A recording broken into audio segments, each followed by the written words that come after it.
Assalamualaikum warahmatullahi wabarakatuh dan selamat siang.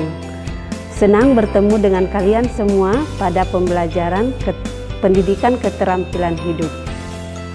Perkenalkan, nama saya Samayanti SPD, guru SMP Negeri 8 Watampone.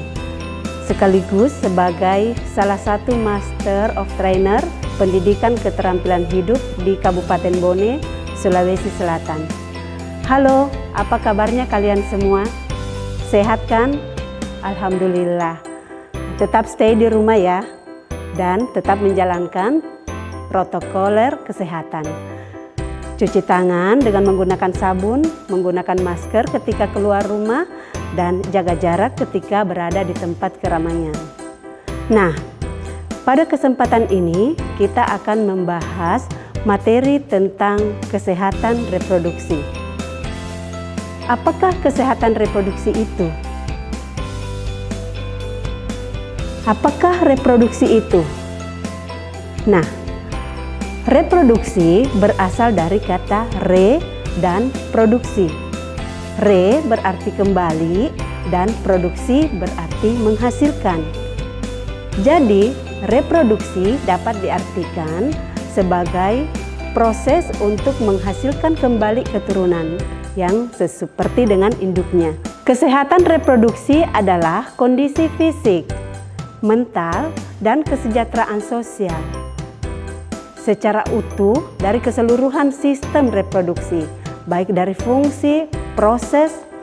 Jadi bukan hanya sekedar penyakit dan kecacatan. Nah, pentingkah pendidikan tentang kesehatan reproduksi ini kalian ketahui? Dan apakah yang termasuk remaja itu? Remaja menurut WHO adalah seseorang yang berumur antara 10 sampai 18 tahun. Menurut keputusan Menteri Kesehatan Republik Indonesia nomor 25 tahun 2014, yang dimaksud dengan remaja adalah orang dengan usia 10 sampai 19 tahun. Sedangkan menurut BKKBN sendiri, orang dengan usia 10 sampai 24 tahun dan belum menikah dimasukkan dalam kategori remaja. Nah, kalian, umur kalian berapa? 13, 14, 15. Kalian kan duduk di kelas 7 SMP. Nah, mungkin sekitar itu ya. Berarti kalian sudah memasuki masa remaja. Ketika masa remaja terjadi, maka tubuh kita mengalami perubahan baik secara fisik maupun secara biologis. Hal itu dikarenakan karena kerja hormon dalam tubuh kita yang mempengaruhi organ-organ reproduksi. Nah, kalian pernah merasakan perubahan itu? Oh ya, tentu. Apakah kalian merasa normal dengan perubahan itu? Nah, mungkin saja kalian merasa tidak normal dengan perubahan-perubahan yang terjadi pada fisik, pada fungsi biologis organ kalian. Tetapi hal itu akan berjalan wajar dan normal seiring dengan pertumbuhan dan perkembangan kalian. Nah, dari mana kalian biasa mendapatkan informasi tentang kesehatan reproduksi ini? Nah, mungkin dari orang tua, atau media sosial, atau teman sepergaulan. Jika mendapatkan dari teman sepergaulan atau media-media sosial, informasi yang baik dan benar itu akan menguntungkan kalian. Tetapi belum tentu kalian mendapatkan informasi yang benar. Oleh karena itu, pada materi tentang kesehatan reproduksi ini, kalian akan diberikan informasi tentang kesehatan reproduksi yang menyangkut pengenalan organ-organ reproduksi baik pada laki-laki maupun pada perempuan. Nah, kurangnya pemahaman kalian tentang kesehatan reproduksi ini dapat menyebabkan hal-hal yang tidak diinginkan. Nah, seperti yang biasa kita jumpai di lingkungan sekitar kita atau yang kita pernah lihat atau baca di berbagai media sosial, seperti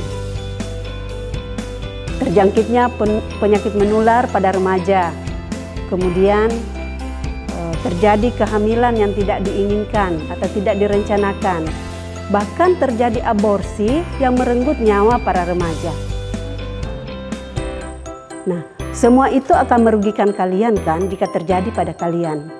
Oleh karena itu, pada materi kesehatan reproduksi ini, kalian akan mendapatkan informasi tentang yang pertama, pengenalan alat kelamin dan bagian-bagiannya serta organ reproduksi pada laki-laki dan wanita. Yang kedua, kalian akan mendapatkan informasi tentang bagaimana proses suatu kehamilan dapat terjadi. Dan yang ketiga, kalian akan mendapatkan informasi tentang bagaimana membuat batasan-batasan diri dalam pergaulan sehingga orang lain akan mengerti apa yang boleh dan apa yang tidak boleh yang dilakukan terhadap diri kita. Nah, ketika kalian sudah mendapatkan informasi ini nanti pada materi kesehatan reproduksi ini, maka kalian diharapkan memiliki keterampilan yang memungkinkan kalian untuk bersikap toleransi, menghargai adanya perbedaan-perbedaan di antara setiap individu. Nah, yang kedua, kalian diharapkan mampu berpikir kritis dalam mengambil suatu keputusan yang menyangkut tentang kesehatan reproduksi kalian. Nah, yang ketiga, kalian diharapkan memiliki kemampuan untuk berkomunikasi dengan baik secara lisan atau tulisan untuk mengatakan tidak ketika seseorang akan melanggar batas-batas pergaulanmu. Nah, baik, kita akan memperkenalkan materi yang pertama, yaitu pengenalan tentang bagian-bagian alat kelamin dan organ reproduksi pada laki-laki dan perempuan. Nah, laki-laki dan perempuan pada dasarnya berbeda. Itu sejak kita dilahirkan. Kita bisa mengidentifikasi adanya jenis kelamin laki-laki dan perempuan ketika kita melihat alat kelamin seorang anak yang dilahirkan. Nah, ketika pada masa usia anak-anak, perkembangan fisik dan organ kelamin pada perempuan dan laki-laki itu hampir tidak ada masalah. Nah, kapan perubahan pada organ dan fisik laki-laki dan perempuan itu berubah? Ketika mereka memasuki masa remaja dan mengalami masa puberitas. Nah, oleh karena itu, mari kita mengenal organ reproduksi pada wanita. Apa yang dimaksud dengan organ reproduksi? Organ reproduksi adalah bagian-bagian tubuh yang berfungsi dalam proses melanjutkan keturunan. Organ reproduksi pada wanita kita bisa bedakan menjadi dua bagian, yaitu bagian yang tampak dari luar dan bagian yang terdapat di dalam tubuh, tepatnya di dalam rongga perut bagian bawah, dilindungi oleh tulang kemaluan dan tulang panggul. Pada organ reproduksi bagian luar, kita bisa mendapatkan bagian-bagian yang jelas, yaitu bagian mons pubis atau biasa disebut vulva. Ini adalah bagian yang terdapat di antara dua tungkai dan yang ditumbuhi rambut kemaluan. Selanjutnya ada labia mayora dan labia minora. Labia artinya bibir, jadi ada bibir besar dan bibir kecil. Nah, ini berfungsi untuk melindungi organ reproduksi bagian dalam. Kemudian ada klitoris yang di sana terdapat banyak sekali ujung-ujung sel saraf sehingga sangat peka terhadap rangsangan. Kemudian ada lubang vagina. Nah, organ-organ ini, bagian-bagian ini dapat dilihat dari luar. Nah, kemudian yang mana sajakah yang termasuk organ reproduksi bagian dalam pada wanita? Setelah lubang vagina ada saluran yang disebut vagina. Saluran ini memiliki otot yang lentur dan elastis karena merupakan tempat keluarnya bayi ketika seorang ibu melahirkan. tempat keluarnya menstruasi dan tempat kopulasi untuk memasukkan sel sperma ke tubuh seorang wanita. Setelah ada saluran vagina, maka selanjutnya terdapat mulut rahim atau serviks. Mulut rahim atau serviks ini merupakan penghubung antara vagina dan rahim. Selanjutnya, rahim atau uterus. Nah, rahim atau uterus merupakan organ wanita sebagai tempat berkembangnya sel telur yang sudah dibuahi atau janin. Janin ini akan tertanam pada endometrium rahim atau dinding dalam rahim. Selanjutnya, pada bagian atas, kiri dan kanan rahim terdapat saluran yang disebut tuba fallopi. Nah, tuba fallopi ini merupakan tempat pertemuan antara sel sperma dan sel telur untuk terjadi pembuahan. Yang selanjutnya hasil pembuahan itu akan berkembang menjadi janin. Nah, pada ujung tuba fallopi terdapat fimbriae yang berfungsi untuk menangkap sel telur yang diovulasikan dari ovarium. Dan organ dalam reproduksi wanita selanjutnya adalah ovarium.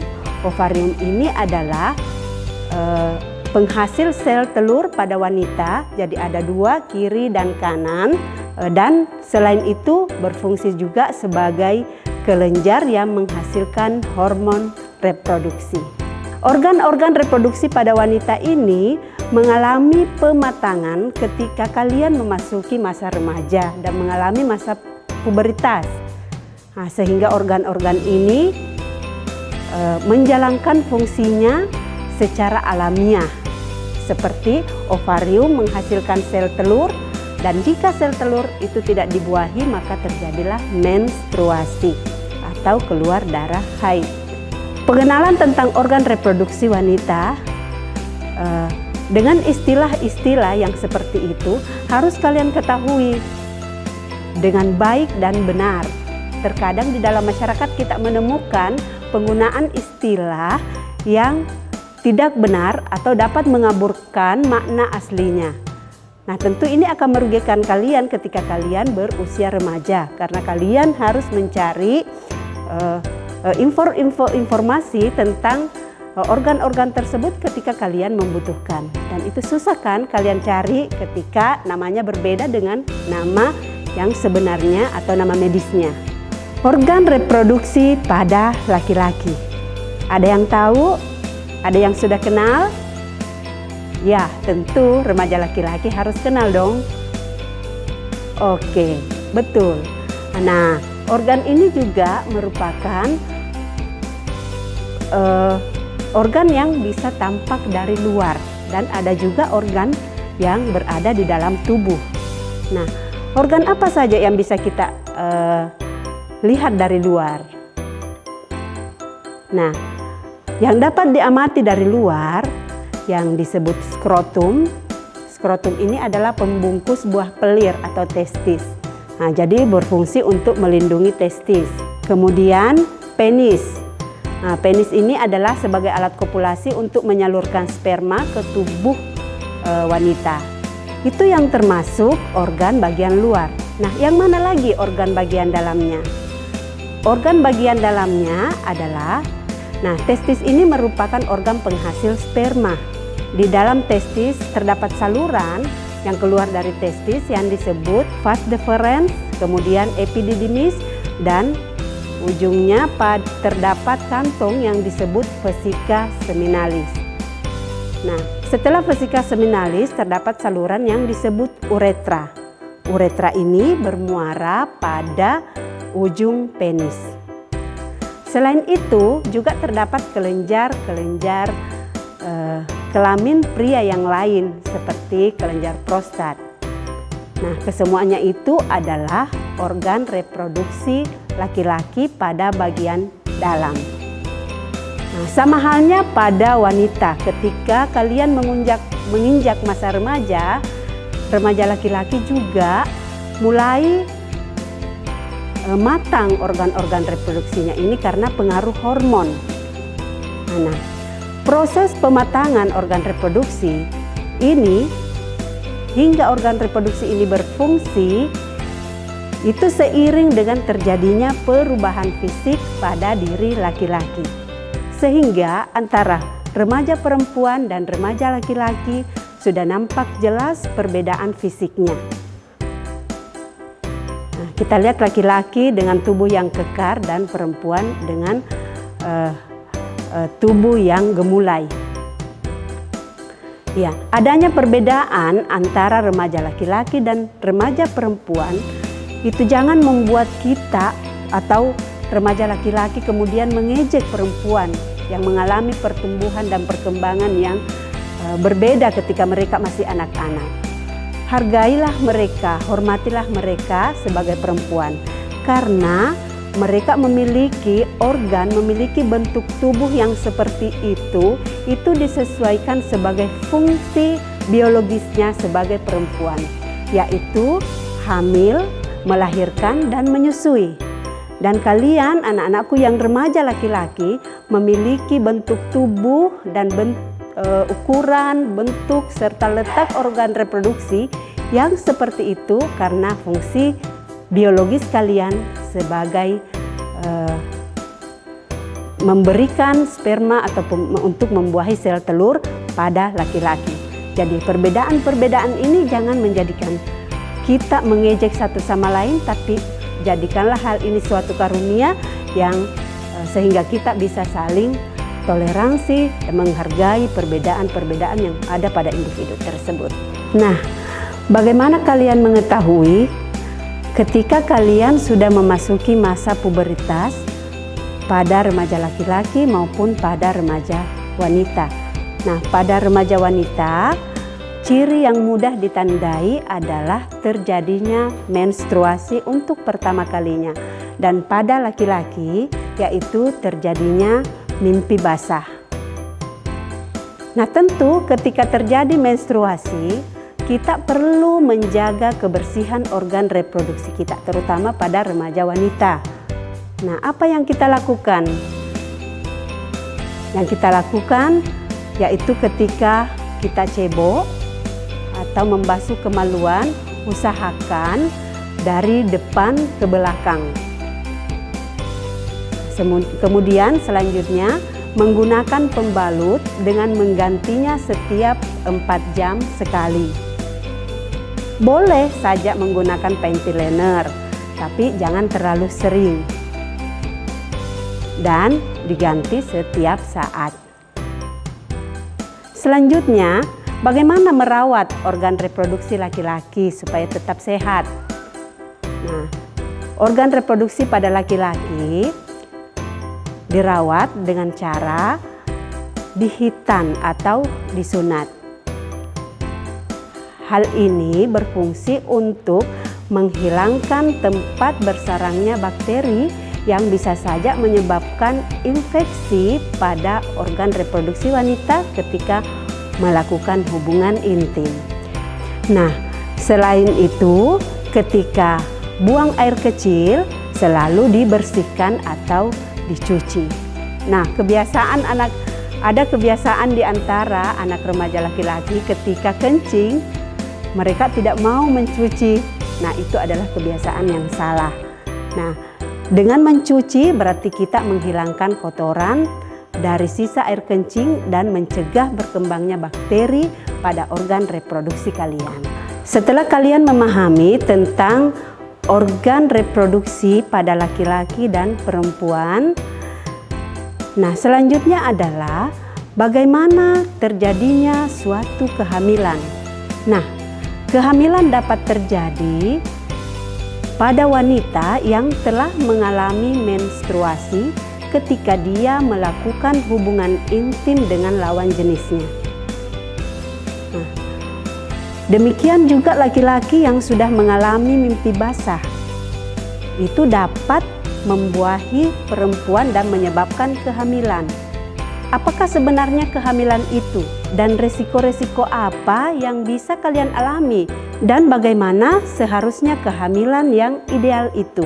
Kehamilan adalah suatu proses yang dialami oleh seorang perempuan di mana di dalam rahimnya atau uterusnya terdapat janin yang berkembang dan tumbuh. Kurang lebih 9 bulan 10 hari, janin di dalam rahim yang tumbuh dan berkembang akan dilahirkan sebagai seorang bayi oleh seorang perempuan. Nah, tentu ketika seorang perempuan mengalami kehamilan, agar bayinya sehat, ibunya sehat, perlu persiapan-persiapan yang baik. Nah, apa saja yang perlu dipersiapkan sehingga kehamilan yang dialami oleh seorang wanita itu sehat? Nah, yang pertama, tentu kesiapan fisik dari seorang wanita tersebut. Nah, kesiapan fisik yang dimaksud di sini adalah kematangan organ-organ reproduksi yang dimiliki oleh wanita. Meskipun ketika mulai mendapatkan haid pertama kali, organ-organ reproduksi sudah bisa untuk menerima sperma dan terjadi kehamilan, namun butuh proses pematangan organ-organ reproduksi sehingga kehamilan bisa berjalan dengan sehat dan baik. Nah, kira-kira sekitar umur 20 tahun, organ-organ reproduksi pada wanita sudah siap dan siap menerima kehamilan. Nah, hal kedua yang perlu dipersiapkan oleh seorang wanita yang akan mengalami kehamilan adalah siap secara psikis, emosional, atau mental. Nah, ketika seorang wanita hamil terjadi perubahan dalam tubuhnya, ada tanggung jawab terhadap anak yang dikandungnya. Oleh karena itu dia membutuhkan pemikiran yang tenang agar si ibu tadi tidak stres dan si anak tetap tumbuh menjadi anak bayi yang sehat. Kesiapan yang ketiga adalah siap secara sosial ekonomi. Nah, tentunya ketika seorang ibu hamil membutuhkan biaya yang akan menunjang tumbuh kembang anak, seperti membutuhkan gizi yang seimbang untuk tumbuh kembang anak di dalam rahim. Oleh karena itu, 3 hal ini penting dipersiapkan sejak dini sebelum terjadi suatu kehamilan.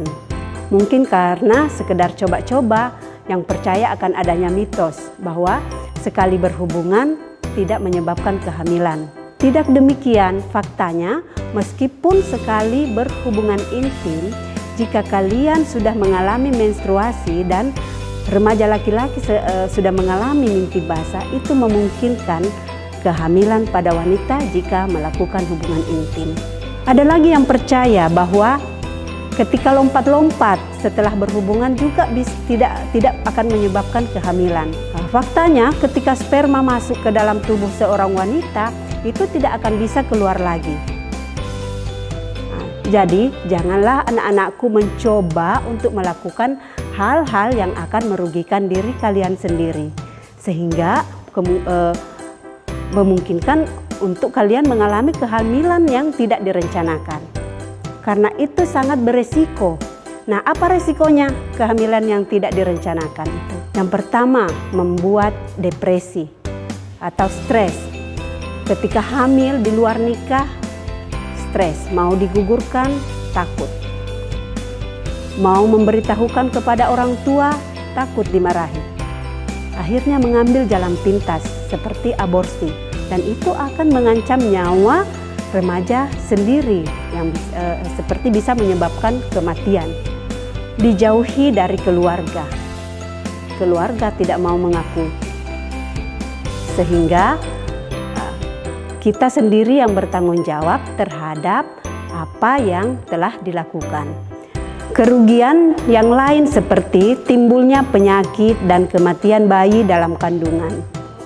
Jika terjadi kehamilan yang tidak direncanakan tersebut, bisa saja kalian mengalami putus sekolah, sehingga kalian tidak bisa lagi mencapai cita-cita yang telah kalian impi-impikan. atau bisa saja terjadi perkawinan dini yang berujung-ujung pada kekerasan rumah tangga. Anak-anakku sekalian, untuk menghindari supaya tidak terjadi kehamilan di luar nikah atau kehamilan yang tidak direncanakan, nah, kita bisa membuat batasan-batasan diri dalam pergaulan.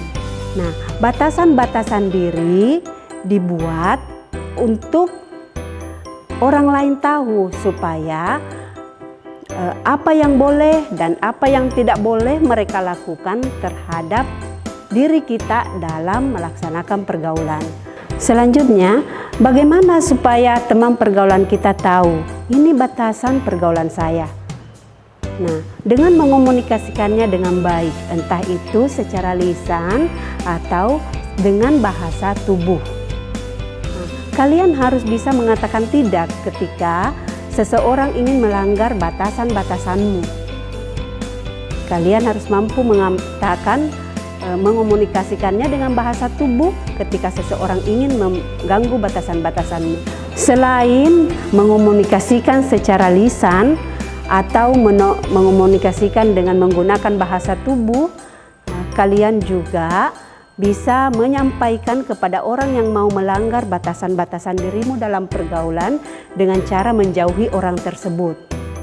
Atau mengancam bahwa kalian akan melaporkan kepada guru, kepada orang tua kalian, atau kepada pihak yang berwajib, seperti polisi. Nah, dengan demikian, orang lain akan menghargai batasan-batasanmu dalam pergaulan. Demikian juga kalian juga harus menghargai batasan-batasan yang dibuat oleh teman kalian dalam pergaulan.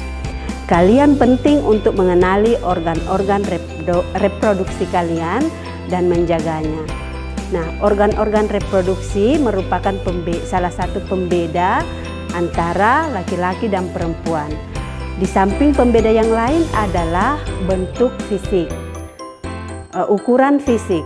Tapi janganlah ini menjadikan kita mengejek teman kita atau orang lain. Nah, tetapi dengan adanya perbedaan itu, jadikanlah itu suatu karunia yang membuat kita menjadi toleransi terhadap teman-teman kita yang lebih atau yang kurang dari kita. Yang kedua, kehamilan seyogyanya direncanakan. Karena banyak hal yang terjadi jika terjadi kehamilan yang tidak direncanakan. Ya, nah sebagai kesimpulan dari tema pelajaran kita pada hari ini yaitu, yang pertama, kita semua berbeda. Baik dari bentuk fisik, letak organ tubuh, ukuran fisik, dan perbedaan-perbedaan itu patut kita toleransi. Yang kedua, kehamilan yang terjadi seharusnya sudah direncanakan, karena kehamilan yang tidak direncanakan dapat menyebabkan hal-hal yang tidak diinginkan. Ketiga, komunikasikanlah dengan baik batasan-batasanmu dalam pergaulan, baik secara lisan maupun dengan bahasa tubuh.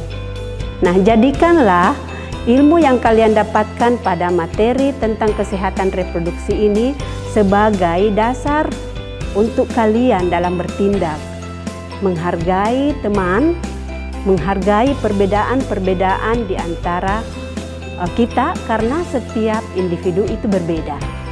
Yang kedua, jadikanlah pengetahuan yang kalian dapatkan pada materi ini untuk berpikir dalam mengambil suatu keputusan yang menyangkut tentang kesehatan reproduksi kalian.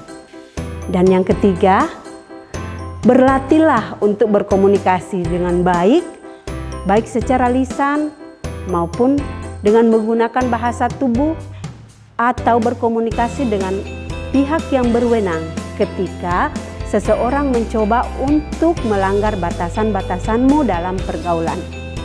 Nah, anak-anakku sekalian, selamat mencoba dan semoga kalian sukses dalam kehidupan kalian. Terima kasih telah mengikuti materi ini dengan baik. Assalamualaikum warahmatullahi wabarakatuh.